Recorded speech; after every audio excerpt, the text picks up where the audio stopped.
it's Elle, and we're reading Mary Pope Osborne's Magic Tree House, The Night at Dawn. Chapter 7, A Secret Passage. Annie and Jack raced up the winding stairs and along the dark hallway. They hadn't gotten far from where they heard shouting to begin. They hadn't gotten far from when they heard shouting behind them. Dogs barked in the distance. "They're coming!" Annie cried. "In here," said Jack. He shoved open the door off the hallway and pulled Annie into a dark room. Jack pushed the door shut. Then Annie shined her flashlight around the room. There were rows of sacks and wooden barrels. "I'd better look in the book," said Jack, pulling out the book and flipping through the pages. "Shh," said Annie. "Someone's coming." Jack and Annie jumped behind the door as it creaked open. Jack held his breath. A light from the torch danced wildly over the sacks and barrels. The light disappeared. The door slammed shut. "Oh man," whispered Jack. "We have to hurry. They might be back." His hands were trembling as he turned the pages of the castle book. "Here's a map of the castle," he said. "Look, this must be the room we're in. It's a storeroom." Jack studied the room, and Jack studied the room in the book.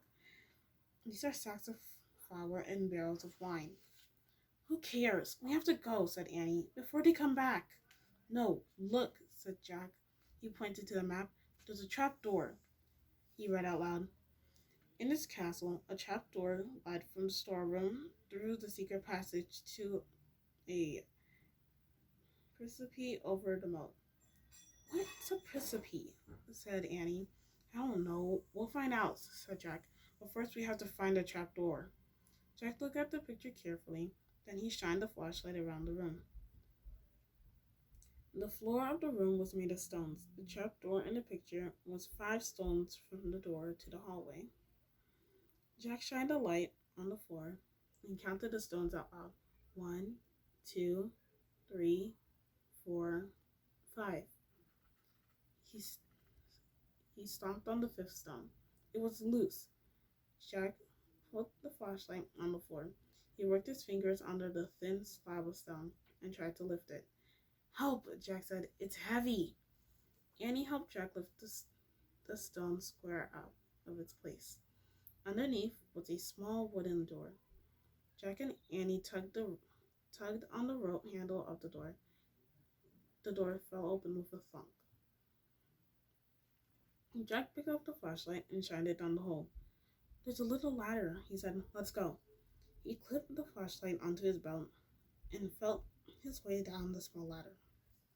Annie followed.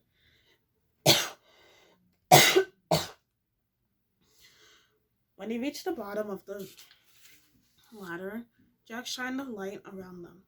There was a tunnel. Jack crouched down and began moving through the damp, creepy tunnel. The flashlight dimly flickered across the stone walls. He shook the light. Were the batteries going dead? Sorry. "I think our light's dying," he said to Annie. "Hurry," she called from behind him. Jack went faster. His back hurt from crouching. The light got dimmer and dimmer. Jack was desperate to get out of the castle before the batteries died completely. Soon he reached another small wooden door. It was the door to the end of the tunnel. Jack unlatched the door and pushed it open. He poked his head outside. He couldn't see anything in the misty darkness. The air felt cool and fresh, and he took a deep breath. "Where are we?" whispered Annie behind him. "What do you see?" "Nothing. But I think we've come outside the castle," said Jack. "I'll find out." Jack put the flashlight in his pack. He put the pack on his back. He stuck his hand out the door. He couldn't feel the ground. "I'm going to have to go feet first," he said. Jack turned around in the small tunnel. He laid down on his stomach. He stuck one leg out the door, then the other. Jack inched down bit by bit until he was hanging out of the door, clinging to the ledge. "This must be the precipice," he called to Annie. "I can't touch the ground. Pull me up.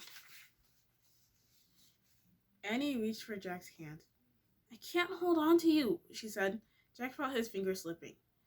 Then down he fell through the darkness. Splash.